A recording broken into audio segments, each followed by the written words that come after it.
You were supposed to see collapse, shock, overwhelm, breakdown. That was the expectation. A blitz so powerful, it would end everything quickly, but it didn't. Iran didn't collapse, and that single outcome changes the entire meaning of this war. Because when a system takes that level of force and still stands, it sends a message not just to its enemies, to the world.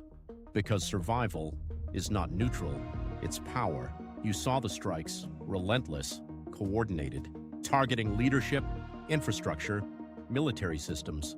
The kind of assault designed to do more than damage, designed to break. And it did damage, massive damage. Thousands killed, critical infrastructure destroyed, economic systems pushed to the edge. On paper, that looks like victory. But war isn't decided on paper. It's decided in outcomes. And the outcome? Iran is still standing.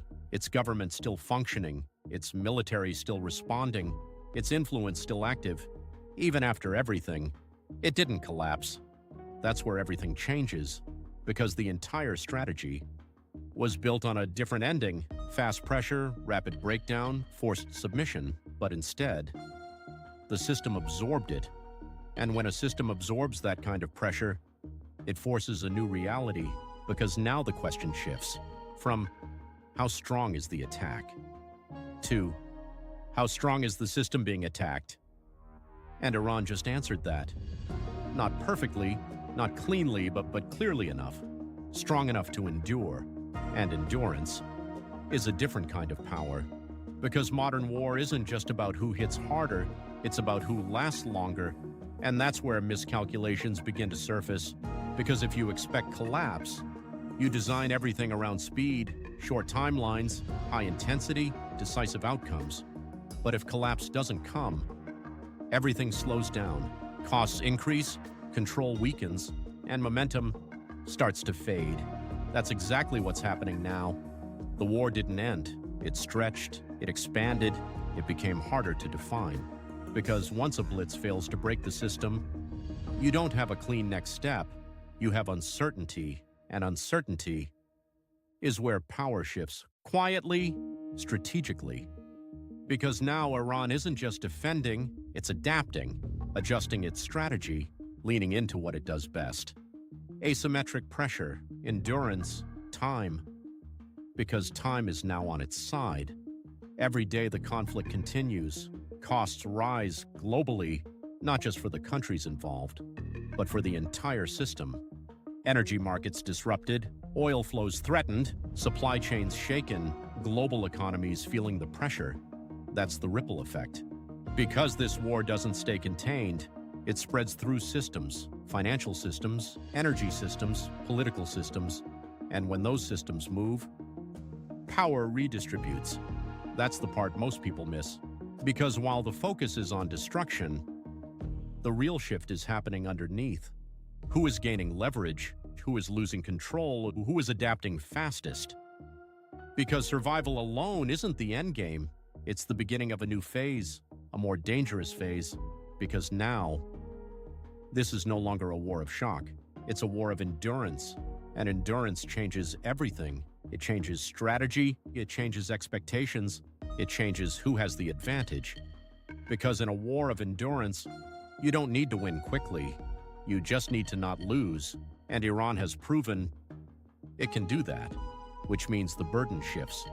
Now the pressure is on the attackers to sustain operations, to justify costs, to maintain momentum.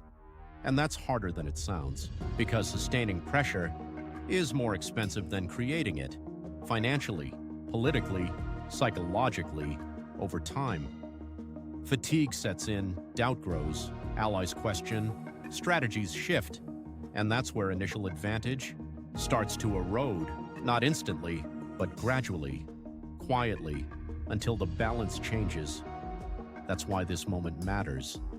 Because it's not about who struck harder, it's about who changed the equation, and Iran did, by not collapsing, by surviving, by absorbing the pressure, and continuing. That forces everyone else to adapt, to rethink, to adjust strategy in real time, because the original plan no longer fits the reality And when that happens, the war enters a new phase, less predictable, more complex, harder to control, because now there's no clear path to victory, only paths to continuation. And continuation is expensive, not just in resources, but in influence, because the longer this goes, the more space opens up elsewhere. Other powers reposition, other regions shift, attention divides, and that creates new opportunities. For those not directly involved, that's the hidden layer, because while the war continues, the system evolves, and the biggest winners may not be the ones fighting, but the ones adapting around it. So when you hear, Iran survived the Blitz, don't see it as a small detail, see it as a turning point, because it proves something fundamental. Power is not just about how much force you can apply, it's about how much pressure you can endure. And in this war, that distinction matters more than anything, because the side that endures forces the other side to decide, how long can they keep going? And that question doesn't have an easy answer, which means this war is far from over.